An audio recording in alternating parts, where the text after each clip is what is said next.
The fourth way was designed to be applied in the midst of life. And that's not differentiating it from Buddhism per se, but it is very practical in that way, in that at any moment you can go ahead and apply it. And it is also, it's different in a way, in some ways, in the concept that in how it lays out consciousness and the potential of human development. See, Gurdjieff was very interesting in some ways because he talked quite a bit about the possibility of our continuing our growth in a particular lifetime.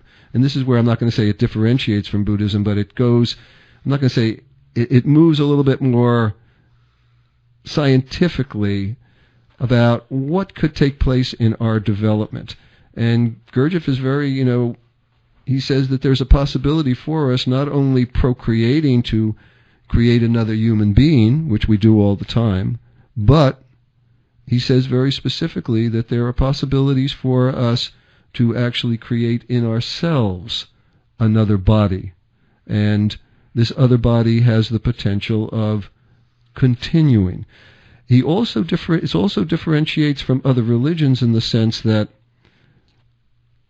he does not look at the soul or a higher being as existing in us at the present time in any form that could continue, but he says, in fact, that has to be created and worked on throughout one's lifetime. So there's a little bit of a differentiation there from almost all the major religions, without any disrespect to Buddhism at all, because I think, obviously Buddhism and Gurdjieff's work, they're coming from the same central hub.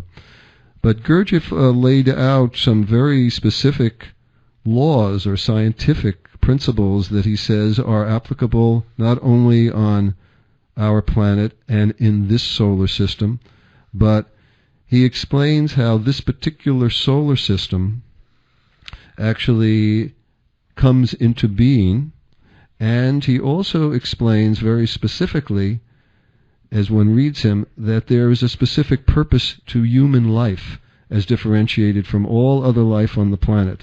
That human life has a very specific purpose in relation to the nature of the planet, in terms of nature with a big N, and that human life has a very specific purpose in relation to the solar system, the development of the solar system, and that even at a larger scale, human life, humankind, men and women, have, if they develop themselves, have a real place in the larger cosmos. In other words, that we are capable of producing a vibration that no other being in the universe can produce.